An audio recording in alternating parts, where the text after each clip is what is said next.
Ressonância. Olá, ouvinte que acompanha a Rádio TV Unicamp no site e nas plataformas de streaming. Eu sou Trícia Tomé e esse é o Ressonância, o podcast do Hospital de Clínicas da Unicamp. E já que estamos em dezembro laranja, vamos conversar sobre o câncer de pele. E a nossa convidada de hoje é novamente a doutora Renata Magalhães, chefe do Serviço de Dermatologia do HC e professora do Departamento de Clínica Médica da FCM, Faculdade de Ciências Médicas da Unicamp. Doutora Renata, graduada em Medicina pela Faculdade de Ciências Médicas da Unicamp, onde também fez residência em Dermatologia, recebeu em 2000 o título de especialista da Sociedade Brasileira de Dermatologia. Bem-vinda, doutora Renata, é um prazer novamente tê-la aqui conosco e hoje para falarmos sobre o Dezembro Laranja. Olá, muito obrigada pelo convite, é um prazer poder falar desse assunto aqui de novo. Doutora Renata, de acordo com a Sociedade Brasileira de Dermatologia, o câncer de pele responde por 33% de todos os diagnósticos dessa doença no Brasil, sendo que o Instituto Nacional do Câncer registra a cada ano cerca de 185 mil novos casos.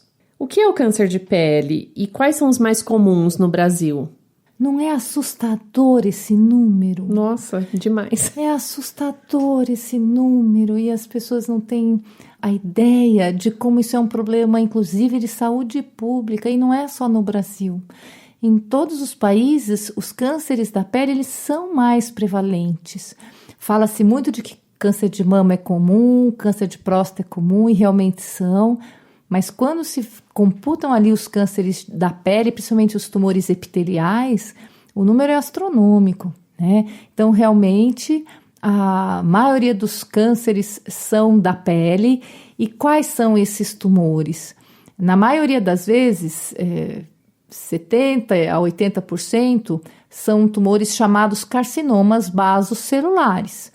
É um tumor epitelial que aparece principalmente nas áreas expostas, nas pessoas de mais idade, de pele mais clara, que tomaram mais sol ao longo da vida, principalmente nas fases tenras da infância ou no adulto jovem, quando trabalhavam na lavoura ou trabalho exposto ao sol, ou mesmo por lazer.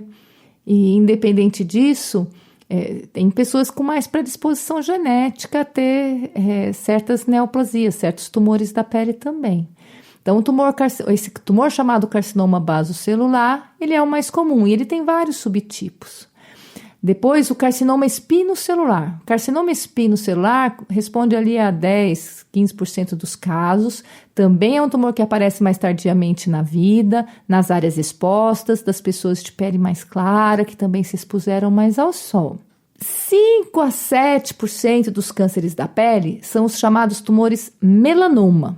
Eles não vêm do epitélio, dos queratinócitos, mas vêm dos melanócitos da epiderme, que são as células que produzem melanina. Esses tumores, eles podem se apresentar como uma pinta bem preta, que aparece do nada, ou, às vezes, uma pinta até que a pessoa tem de nascimento, uma pinta antiga, que vai, de repente, muda de contorno, de coloração, de característica. Então, essas lesões pigmentadas precisam chamar atenção, porque então o tumor chamado melanoma, ele é um tumor também relativamente comum, mas mais agressivo do que esses outros tumores epiteliais, com mais risco de invasão e de metástases para outros órgãos. Doutora, se eu tenho uma pinta, então, no braço, enfim, mas eu achei ela diferente, ela mudou de cor, cresceu, ou de repente apareceu, ou apareceu na forma de uma verruguinha e depois virou uma pinta, não sei se já ouvi casos assim. Então, isso é motivo para preocupar, né? Isso, assim, a gente tem que procurar um dermatologista e investigar. O ideal seria que a gente investigasse sempre, né?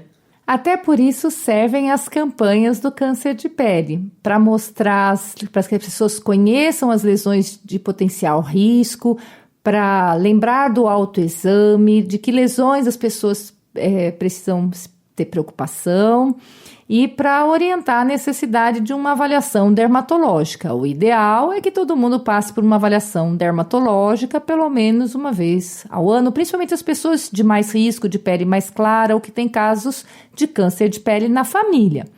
Então, é comum que as pessoas tenham pintinhas que trazem desde criança ou que apareçam ainda na adolescência. O adulto jovem ainda pode ter uma outra lesão pigmentada que aparece e é uma pinta benigna. A lesão que é uma pinta acastanhada ou mesmo mais enegrecida, mas bem delimitada, de uma coloração uniforme, de um crescimento lento. Essas lesões, em geral, são os nevos, são bem benignas. As lesões mais irregulares, a pinta que começa a crescer muito rápido, que é bem preta, que tem uma área mais preta, uma área mais marrom, uma área que machuca, um lugar que coça, que sangra, ou que aparece de repente do nada e cresce rápido. Então, pintas assim devem sim chamar a atenção e levar a paciente ao médico mais rapidamente. Pode ser avaliado inicialmente por um clínico geral, mas o médico que estudou, habilitado a fazer esse diagnóstico, a fazer uma biópsia se for necessário, realmente é o dermatologista. E doutora, a senhora falou das pessoas de pele clara, né? Mas são mais suscetíveis a ter o câncer de pele, mas qualquer pessoa pode ter um câncer de pele. Sim, quando se fala de câncer de pele, existe o que é mais comum, inclusive o que é um fator de risco, que é a pessoa da pele clara, aquela pessoa que vai ao sol fica vermelha, pouco se bronzeia, que tem o olho claro, o cabelo claro e que ao longo da vida teve várias exposições solares, seja crônica ou seja mais aguda. A preocupação com a pessoa que tem múltiplas pintinhas, né, múltiplos nevos e ainda esse tipo claro, é justamente com tumor melanoma. Então, essa característica física pode ser um fator de risco. Existem pessoas de pele escura, até pele negra, que podem ter câncer de pele, inclusive o melanoma. Por exemplo, o melanoma que aparece na palma ou na planta do pé, ele é inclusive mais visto em pessoas de pele morena e de pele negra. Então, também merecem atenção as lesões pigmentadas na pele mais morena. E aqui nós estamos falando de pintas, de lesões pigmentadas, mas outros tumores, que são esses tumores, os carcinomas, que esses também são mais comuns na pele exposta, das pessoas de pele mais clara, e podem aparecer eventualmente na pele morena, principalmente nos braços, nas mãos. O melanoma não necessariamente vai aparecer só na área exposta, pode aparecer na área coberta. Já esses carcinomas são mais comuns nas áreas expostas e de pessoas mais idosas, né? A partir dos 50, 60 anos, esse risco vai aumentando, porque a pessoa teve mais exposição solar ao longo da vida. Então, a gente deve ficar atento tanto às pintas que crescem, que são alteradas no contorno, na composição das cores, né? Mas também outros tipos de lesão. Feridinhas que não cicatrizam, casquinhas secas, duras, que vão e voltam, lesões que vão ficando mais infiltradas, que parecem uma verruga diferente. Essas podem sugerir essas lesões do tipo carcinoma, enquanto as lesões que são as pintas, mais enegrecidas, mais irregulares, podem sugerir o tumor melanoma. Doutora, e qual é a relação do sol com o câncer de pele, né? Que a gente fala tanto disso, do dezembro laranja aí, tá aí para isso, né? De tomar cuidado com o sol. Por que o sol desencadeia o câncer de pele? Esse é um dos motivos pelos quais a campanha é no fim do ano, que é quando as pessoas saem de férias, vão à praia, vão à piscina, se expõem mais, a época do alto verão. A exposição solar crônica, ela é o principal fator de risco para a ocorrência do câncer de pele. Isso, estudos de todas as populações mostram que as áreas expostas ao sol, o dano crônico do sol, acaba gerando ali um campo, uma área de mais risco de aparecer o tumor. O melanoma, ele é mais associado a exposições intensas e agudas na infância, na adolescência, Por exemplo, aquelas queimaduras solares exageradas que a criança, o adolescente tem. Que precisa ficar lá de molho, né? No gelo quase. Sim. Esse é um dos fatores de risco que a gente associa à ocorrência do melanoma mais para frente na vida. A exposição solar crônica no trabalho ou no lazer, isso ao longo de anos, é o que aumenta tanto o envelhecimento da pele, sim, as manchas, o enrugamento, né, que é a elastose, a quebra do colágeno, mas também aumenta o risco dos cânceres epiteliais, então os carcinomas, basocelulares, espinocelular. E por quê? A nossa pele, ela é uma proteção contra o meio externo. A radiação ultravioleta, ela bombardeia a nossa pele a vida inteira, né? Então, desde o momento em que o dia está claro até anoitecer, a gente está sendo bombardeado por radiação ultravioleta. A nossa pele, então, a pele ela tem essa capacidade de absorver esses raios, essa radiação ultravioleta e outros tipos de radiação que existem no ambiente para proteger o organismo. E as nossas células, elas têm esse mecanismo de absorção, transformação ou reflexão desses raios. Por exemplo, a melanina. A melanina, ela é um pigmento que tenta proteger a nossa pele desse dano que a radiação ultravioleta vai fazer dentro do DNA do queratinócito. A melanina protege esse DNA que está dentro da célula da pele. Agora, se com o tempo a gente se expõe muito, um pouco dessa radiação acaba alterando o nosso DNA, causando alterações na célula, e essa célula fica diferente. Ela começa a perder a sua característica natural e ela começa a produzir mais queratina, ela começa a se proliferar mais, ela se comporta como um câncer propriamente dito, por conta de alterações dentro do seu DNA, né, que foram causadas pela radiação que atravessou a pele e foi entrando dentro dessa célula. O mecanismo, assim, muito grosseiramente, é mais ou menos esse.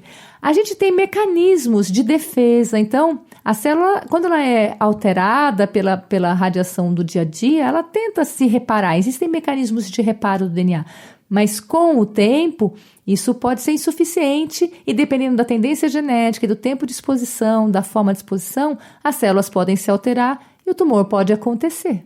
E acho que é por isso que as campanhas focam tanto, né, no uso de filtro e protetor solar. Como saber se o filtro é bom ou não, se aquele filtro é indicado para mim ou não? Vale a pena passar 2 vezes o filtro ou passar FPS lá 50 mais um 50 para dar 100? O 100 funciona, porque a gente, acho que, eu não sei se no Brasil tem, mas eu já vi alguns protetores solares com fator 100, né? É meio raro de encontrar, mas tem. Eles realmente funcionam? E já aproveitando a pergunta, vamos falar também sobre as roupas com proteção solar, né? Que hoje em dia você vê todo mundo usando e, inclusive, eles falam, protege 95% da radiação, UVA e UVB. Como isso funciona? Aliás, tudo isso funciona? Bom, primeiramente, o sol ele tem, assim, propriedades boas para a saúde, né? Não é que a gente tem que se preocupar tanto com o nosso país ensolarado e deixar de aproveitar um dia iluminado, uma praia, uma piscina. A gente deve, sim, interagir bem com o ambiente. Até porque existem propriedades interessantes, por exemplo, quando se fala na conversão de vitamina D. Então, o banho de sol com cuidado, no horário adequado, não no meio do dia. Ainda assim protegendo áreas, né, de risco para o câncer. O banho de sol, então, ele tem essas boas funções: melhorar o humor, produzir certos hormônios, ajudar na vitamina D. Então, tem toda uma discussão sobre os benefícios da exposição solar, né? Isso tem, sim, um espaço no nosso dia a dia. Mas, a despeito disso, do ponto de vista dermatológico, considerando que a exposição solar crônica, sem dúvida, contribui para o envelhecimento da pele, para manchas e para o risco aumentado do câncer, então a recomendação da Sociedade Brasileira de Dermatologia é pela fotoproteção diária.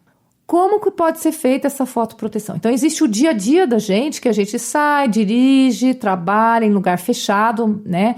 Ou não, trabalha exposto ao sol, anda muito na rua. Então, cada um tem o seu dia a dia. Então, a pessoa que se expõe durante todo o dia no seu trabalho, precisa de mais recurso para se proteger. Então, não é só o filtro. Mesmo em ambientes de praia, piscina, do ambiente de lazer, não é só o filtro. Então, a orientação para evitar o sol entre 10 e 2 ou 3 horas da tarde. É importante estar assim nesse horário no lugar coberto. A orientação para usar chapéu, camiseta, né, proteger de forma física a pele, com uma barreira. É importante. Na praia, na piscina, lembrar do guarda-sol. São medidas muito importantes. E lembrar de proteger o olho também, porque a gente fala da pele, mas ainda assim a radiação solar pode fazer mal à vista, causar outros problemas que não só a pele. Muito bom. E o uso do filtro solar? Ele deve ser diário? Todo mundo tem que usar? A gente avalia caso a caso, mas a maioria das pessoas vai se beneficiar do uso do filtro solar diário. Se a preocupação é contra melasmas, envelhecimento, aí a recomendação é até para filtros realmente de fator mais alto, 50 para cima, e até preferivelmente filtros físicos, né, que tem na sua composição, inclusive uma cor, uma base, né? Eles são filtros que têm outro mecanismo de proteção além de apenas o filtro químico. Então, quem vai estar fazendo um tratamento dermatológico, seja com ácido, seja com laser, seja com peeling, ou se preocupa com manchas e envelhecimento, a recomendação é usar um filtro mais alto realmente. A diferença dos 50, 60 para o 100, quando se fala no risco para o câncer, na proteção contra o UV, ultravioleta B, ele não é tanta essa diferença. Mas quando se pretende atingir uma boa proteção contra a luz visível, contra outras radiações que inclusive pioram manchas e envelhecimento, é recomendado sim subir esse fator e preferivelmente usar um filtro físico. Na prática, a gente tem recomendado um filtro fator 50 na época do verão. E o que significa um FPS 50? Né? No mínimo um FPS 30 é o recomendado, né? Para proteger bem contra o câncer de pele. Significa que a pessoa consegue ficar 30 vezes ou 50 vezes mais tempo exposta ao sol sem ficar queimadinha, sem ter aquele vermelho da queimadura solar. Então, o FPS mostra o quanto que o produto protege contra a radiação ultravioleta B. Os filtros mais modernos também têm um PPD, que é um valor lá, que é uma maneira de medir a proteção contra a radiação UVA. Radiação UVA e UVB são as radiações solares mais relacionadas à ocorrência do câncer de pele. Então, um bom filtro solar, adequado para o verão, quando se fala em prevenção contra o câncer de pele, ele deve ter pelo menos um FPS 30, recomendado 50 para as pessoas mais claras, com PPD acima de 12. Então, a maioria dos filtros modernos tem essas características. O filtro, ele deve ser aplicado pela manhã. Então, levantou, lavou o rosto, escovou o dente, a gente já deve aproveitar e passar o filtro solar na pele exposta ao sol. Muitas vezes a gente protege o rosto e deixa o pescoço, o decote, a orelha, o braço, a mão de fora. Então, ele deve ser aplicado na pele exposta. O filtro solar, ele não dura o dia inteiro. A capacidade de proteger, ela vai se degradando ao longo do dia. Então, sim, é necessário reaplicar. A gente recomenda, então, no dia a dia, aplicar pela manhã, reaplicar pela hora do almoço e se à tarde vai ter uma atividade intensa ao ar livre, passar mais uma vez. Sim. Se é um ambiente de praia, de piscina, que a gente sua, entra na água, aí o recomendado é usar a cada 2 horas ou cada vez que sair da água, secar a pele e reaplicar. Realmente intensificar a fotoproteção. Quanto às roupas, que hoje em dia tem essa propaganda da roupa que tem proteção UV, elas sim podem funcionar, principalmente para as crianças que gostam de ficar brincando no sol, na água, ou para quem faz esporte ao ar livre. Então, realmente são roupas com tecido tratado, podem sim ter uma capacidade ali de proteger das radiações, principalmente ultravioleta B. São tecidos confortáveis, muitas ventiladas, assim, dá para conseguir usar por um longo período de exposição na praia ou na piscina. E são recomendadas, sim, tanto as camisetas de manga, os chapéus, aqueles chapéus que protegem o pescoço, elas são mais uma arma importante no controle aí, ou na prevenção do câncer de pele. Mas a roupa não exclui o protetor, né? Isso é importante falar também, Sim, assim. até É importante passar o protetor, depois colocar a roupa, assim. Sim, até porque o protetor ele vai principalmente na face, na mão, em áreas onde a roupa não vai cobrir. E o filtro, a roupa ela vem por cima para complementar assim a proteção que o filtro está oferecendo. Então uma coisa realmente não exclui a outra. Doutora, e como que é feito o diagnóstico do câncer de pele? Porque a gente falou da pinta, das lesões, né? É possível uma pessoa ter câncer de pele por anos e não saber? Sim, é possível. Quando a gente fala de carcinoma, os carcinomas da pele, principalmente o carcinoma basocelular, que é o mais comum, ele é um tumor que cresce muito devagar. Às vezes ele se apresenta como uma lesão, que vira uma feridinha, cicatriza, vai, volta, vai crescendo devagar, vai ulcerando, às vezes infiltra, né? Vai ficando mais profundo. E ele cresce lentamente. Ele é mais localizado na pele, não costuma invadir, dar metástases nos gânglios ou em outros órgãos. Então, tem pacientes que têm anos de história, que viam ali aquele machucado, achavam que não era nada e foram fazer um diagnóstico depois de bastante tempo. Então, isso é possível. O carcinoma espinocelular, ele já cresce mais rápido, ele mais rapidamente ulcera, fica com mais crosta, fica mais duro, ele chama mais atenção. Ele pode aparecer, por exemplo, na mucosa oral, nos lábios, então aparece em áreas mais visíveis.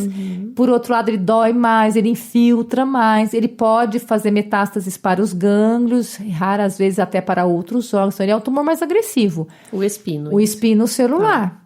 Já o melanoma, ele é a pessoa pode ter ali suas múltiplas pintas e quando uma delas, ou aparece uma lesão de novo, né, do nada, pigmentada começa a crescer, acaba chamando atenção e leva a pessoa ao médico.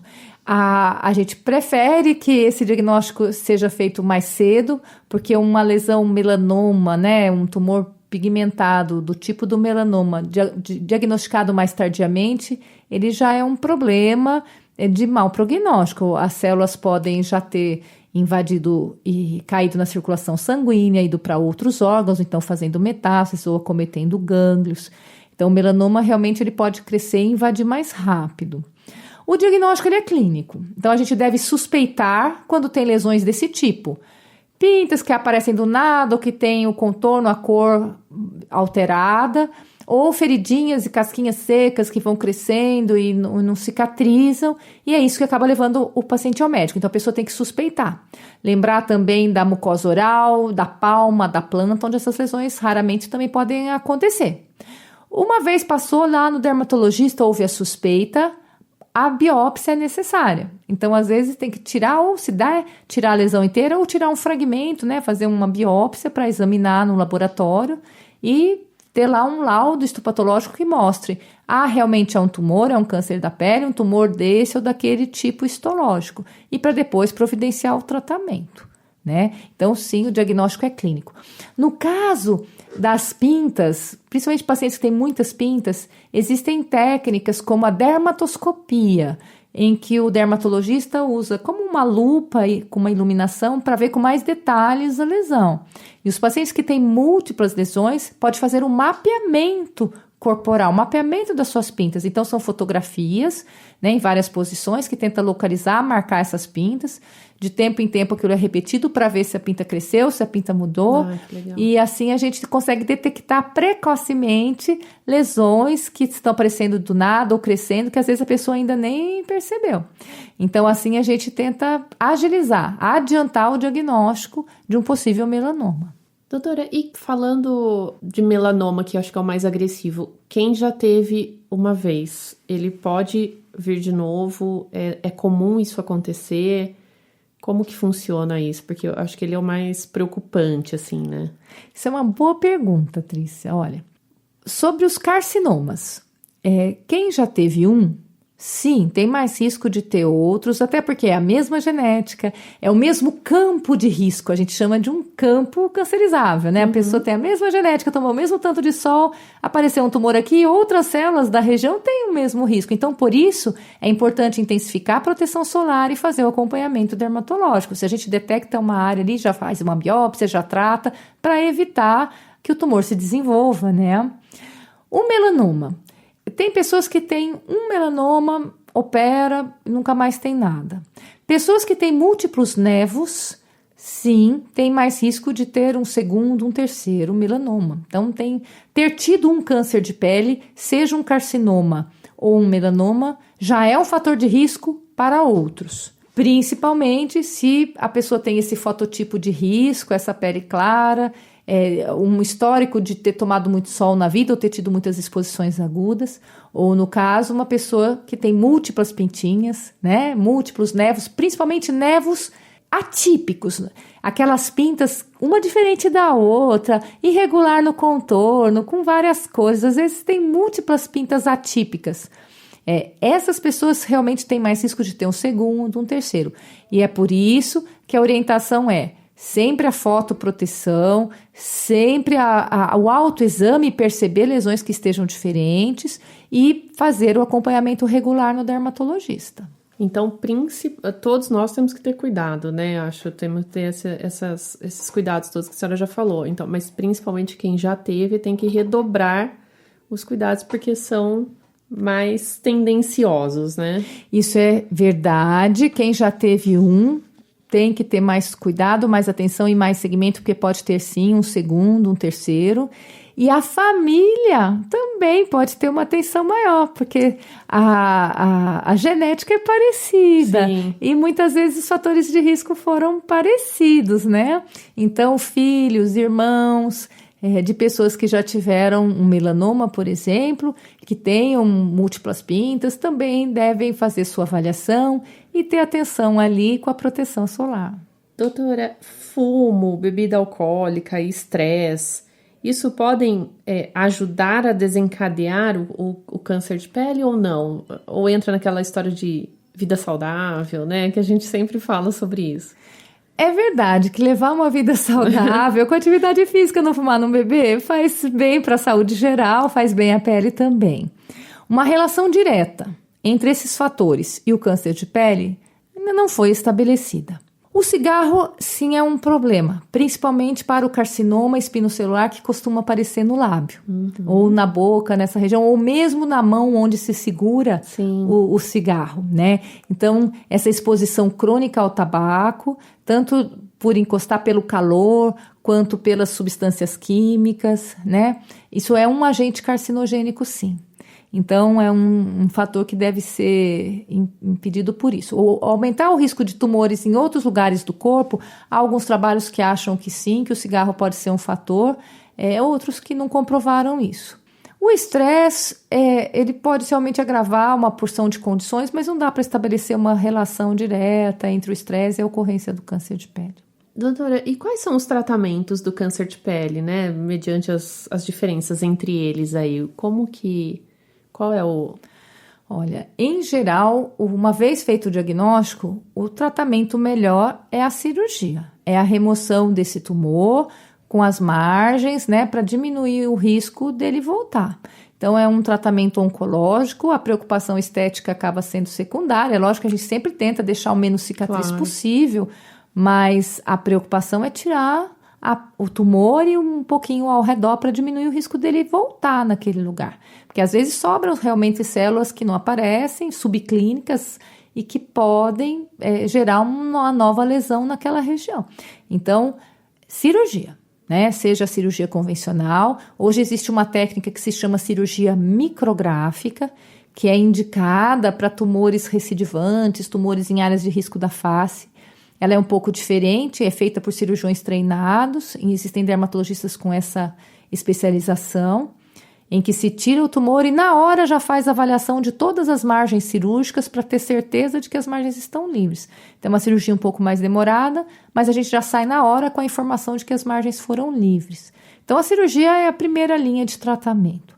Há situações, por exemplo, certos tumores basocelular ou espinocelulares muito superficiais, e às vezes a pessoa não tem condição clínica, né? Não está bem para fazer uma cirurgia ou tem alguma complicação. Existem outras opções, como a criocirurgia, em que se usa nitrogênio líquido para destruir o tumor, e outros tratamentos químicos. Para tumores muito avançados, invasivos, que não tem opção de operar, condição de operar, agora estão surgindo medicamentos novos de alto custo, alta tecnologia, medicamentos chamados também terapia-alvo, né, medicamentos biológicos, que tentam trazer essa proposta, como uma quimioterapia sistêmica, né, uma imunoterapia sistêmica, para tentar fazer esse tumor regredir e talvez ficar controlado em uso da medicação. Isso é a maior novidade para os tumores muito avançados. Existem terapias-alvo para melanoma, imunoterapia para o melanoma avançado e chegando agora também para os carcinomas. Ai, que bom. Mas isso é a exceção da exceção. O grosso dos pacientes, a maioria dos casos, esses casos serão tratados com a detecção precoce e com a cirurgia feita, que normalmente quem faz ou é o dermatologista, o cirurgião dermatológico, o cirurgião plástico, o cirurgião de cabeça e pescoço, ou o cirurgião oncológico. Então, existem profissionais especializados no tratamento do câncer de pele. E na cirurgia é feita uma nova biópsia para, assim, nos casos dos cânceres que podem dar metástase, né? Como saber se deu metástase ou não? Boa pergunta. Quando a gente faz o procedimento cirúrgico, toda aquela peça, mesmo que já tenha sido feita uma biópsia, um fragmento prévio, toda aquela peça retirada, ela é analisada novamente. Então, existe sim um exame, um laudo final, histopatológico, anatopatológico daquela peça operada. Ali a gente tem uma ideia de que tipo de tumor se ele estava mais invasivo e do risco de ter dado uma metástase. Então, se a gente está falando de melanoma, vem lá dar dados nesse laudo, espessura, quantos milímetros, se tinha invasão de vasos, isso dá uma ideia para a gente do risco das metástases. Então, esse laudo é muito importante. Aí, dependendo desse laudo, no caso do melanoma, a gente vê se o paciente precisa de um estudo do gânglio, né, que é o linfonodo, a gente vê se é preciso tomografias, né, para fazer esse acompanhamento. Mas, em geral, os tumores que são finos, que têm menos de 1 milímetro de espessura, eles são seguidos clinicamente, né, não precisa sempre fazer exames de segmento. Os tumores epiteliais, da mesma maneira, uma vez operados com a margem livre, a chance de metástase é mínima, né? Então, não há essa necessidade de exames complementares.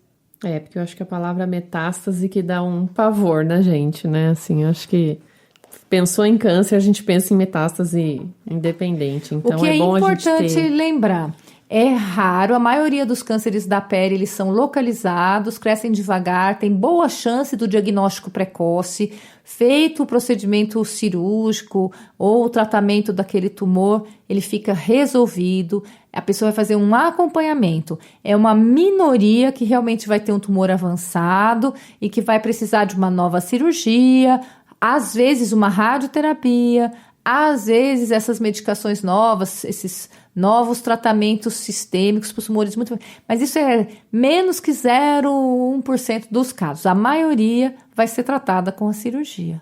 Ainda bem, né? A gente já fica mais tranquilo, mas atento do mesmo jeito, né? A gente precisa ser atento sempre. Eu acho isso uma informação importante, porque se a pessoa recebe um diagnóstico de câncer da pele, já fica com aquela ideia de que a vida acabou por isso. Exatamente. Mas não é essa a visão que a gente deve ter. Graças a Deus é um tumor tratável, é um tumor que ele fica realmente curado, a pessoa vai continuar tendo sua vida normalmente.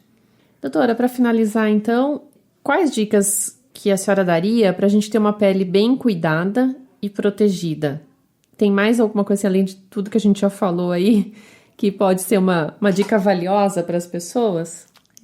Dica de dermatologista, não foge muito da fotoproteção. Então, a recomendação é: usem o filtro solar. As crianças já podem usar, né? Acima de 6 meses já tem filtro próprios para criança dessa idade quando vai ficar uma exposição mais longa. Mas, em geral, proteger com a roupinha, evitar o sol direto, evitar o sol entre 10 e 3 da tarde, usar o chapéu, proteger os olhos também, não é? Então, esses cuidados são muito importantes. Usar o filtro quando for se expor ao sol por razões seja de trabalho ou seja de lazer. Lembrar dessas características, de reaplicar o filtro solar quando estiver num ambiente de bastante claridade, de lazer principalmente. E fazer essas avaliações dermatológicas, isso é recomendado, né? Mesmo que a pessoa Se tiver antecedente de câncer de pele ou antecedente na família, ou uma pessoa de pele de risco, uma pessoa muito clara, ou uma pessoa com múltiplas pintas, ou de repente aparece uma pinta diferente na palma ou na planta, isso deve sim chamar a atenção e procurar. Então essas pessoas podem procurar um dermatologista. Os dermatologistas são bem treinados, estão muito alertas ao risco desses tumores. Professora, mais uma vez, muito obrigada pela participação. É sempre muito esclarecedor estar aqui com a senhora. Espero vê-la mais vezes aqui. Muito obrigada pela oportunidade. Aqui hoje estamos comemorando o Dezembro Laranja, que é uma data importante para os dermatologistas, para a Sociedade Brasileira de Dermato. Essas campanhas contra o câncer de pele acontecem há muitos anos. Muitas pessoas foram avaliadas, tiveram lesões descobertas nessas campanhas e tiveram o seu problema tratado, a sua vida resgatada através desse serviço que a sociedade faz, que é levar informação, assim como você está fazendo hoje através do seu programa, levando informação sobre o câncer de pele. Essa é a nossa intenção sempre, informar a população aí das doenças e das curas também, né? Obrigada, doutora. Esse foi o Ressonância, o podcast do Hospital de Clínicas da Unicamp, em parceria com a SEC Rádio TV Unicamp, para falarmos sobre saúde, bem-estar, qualidade de vida e outros assuntos da área médica que impactam a vida das pessoas. Trabalhos técnicos de Otávio Silva. Acompanhe os nossos canais de comunicação no portal unicamp.br, no site do HC, www.hc.unicamp.br e nas nossas redes sociais. Obrigada pela companhia e até o próximo programa.